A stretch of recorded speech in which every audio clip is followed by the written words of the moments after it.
मैं केवल इतना ही निवेदन करना चाहते हैं कि आदिवासियों पर अत्याचार नहीं है, ये केवल एक प्रदेश का नहीं है, ये केवल हरियाणा का नहीं है, मणिपुर का नहीं है, ये सारे देश के अस्मिता का सवाल है, इज्जत का सवाल है। गरीबों के सीने पर छुपे अरमान होते हैं, मचल कर जम निकलते हैं तो ये तूफान होते हैं, ये तूफान होते हैं।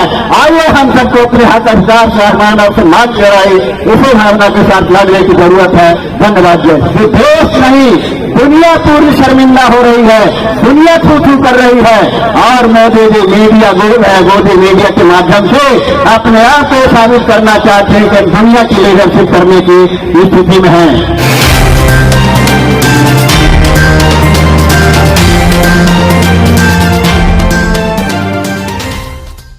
हमें गुनहगार नजर आते हैं, गुनहगार नजर आते हैं। आज जो देश का माहौल है, जिस तरह से भारतीय जनता पार्टी तानाशाह बन करके आदरणीय नरेंद्र मोदी ने के काल में जो दशा आज हमारे मणिपुर की हो रही है, आज मणिपुर चल रहा है, ये मणिपुर नहीं जल रहा है, वास्तव में ये समूचा देश जल रहा है। जनतंत्र को जलाने का प्रयास किया जा रहा है, संविधान को जलाने का प्रयास किया जा रहा है और हमारे गरीबों के, हमारे आदिवासियों के पूर्वजों का जो इतिहास है, उस इतिहास को जलाने का प्रयास किया जा रहा है। इसे हमें इस रूप में लेने की जरूरत है।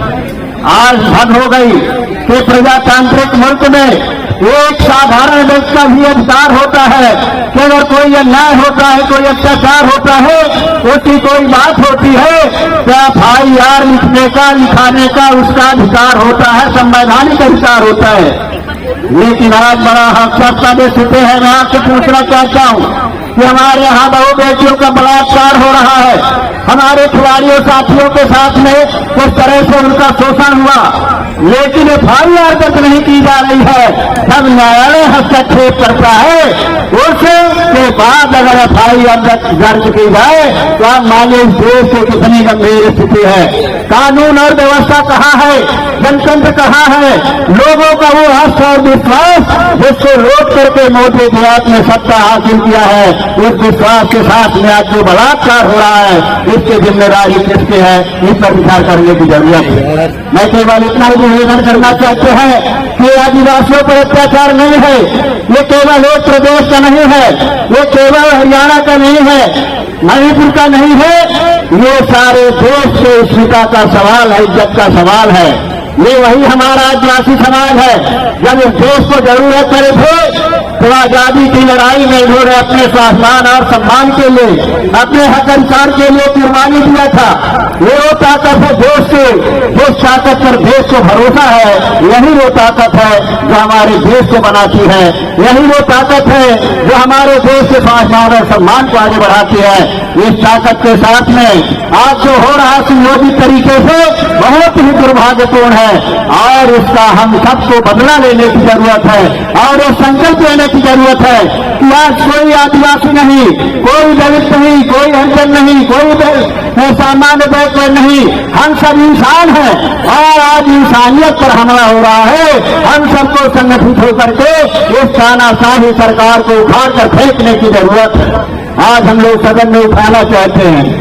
अब वो कोई छोटी सी घटना होती है तो प्रधानमंत्री और सरकार के लोग जवाब देते हैं, प्रश्न करने का मौका देते हैं, लेकिन आज इतनी बड़ी घटना हो गई जो देश नहीं, दुनिया पूरी शर्मिंदा हो रही है, दुनिया थू थू कर रही है और मोदी जी मोदी मीडिया के माध्यम से अपने आप को साबित करना चाहते हैं कि दुनिया की लीडरशिप करने की स्थिति में है। इससे बड़ा दुर्भाग्य स्थिति क्या हो सकती है साथियों? वो प्रजातंत्र में जो चुने हुए प्रतिनिधि हैं, जो इस देश की सबसे बड़ी अदालत है, वहाँ हम लोगों की बात नहीं सुनी जा रही है, वहाँ गरीबों का दर्द नहीं सुना जा रहा है। मन की बात करने वाला प्रधानमंत्री अगर इस देश के गरीबों को, इस देश के मेहनत करने वाले लोगों के दर्द को अगर सुनने की हैसियत नहीं रखता है तो उसको मन की बात करने का कोई अधिकार नहीं है। इस जनतंत्र के बीच मैं कहना चाहता हूँ, आज हम लोगों को बोलने का अवसर नहीं दिया था। प्रधानमंत्री इतना बेशरम हो गया है, तानाशाह हो गया है, तो अगर हमारे सांसद लोग पीड़ा को देखने के लिए, साझा करने के लिए तो वहां मणिपुर में जाते हैं, तो बेशरम कहते हैं कि शक्ति नहीं बना रहे हैं।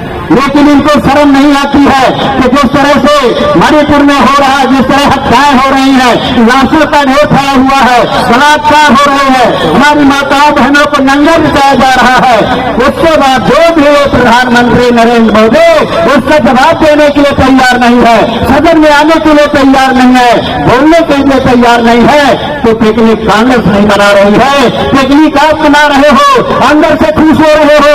इस देश की जो ताकत है, इस देश से जो पूंजी है, जो देश से मेहनत करने वाले लोग हैं, उस तरह से इनके विश्वास को तोड़ा जाए, उस तरह से इनके विश्वास को कमजोर किया जाए कि अगर गरीब का विश्वास कमजोर नहीं होगा तो हम इस मुल्क से प्रजातंत्र को नहीं समाप्त कर पाएंगे।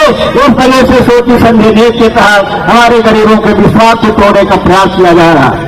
लेकिन आपसे इतना ही कहना चाहते हैं साथियों, ये गरीब हो सकता है, लेकिन स्वाभिमान और सम्मान की लड़ाई में हमेशा इतिहास रहा है, हमेशा आगे रहा है, और ये साबित कर देगा कि गरीबों के सीने पर छुपे अरमान होते हैं, मचल कर जन निकलते हैं, तो ये तूफान होते हैं, ये तूफान होते हैं। आइए हम सबको अपने हक अधिकार, स्वाभिमान और सम्मान की लड़ाई इसी भावना के साथ लड़ने की जरूरत है। धन्यवाद।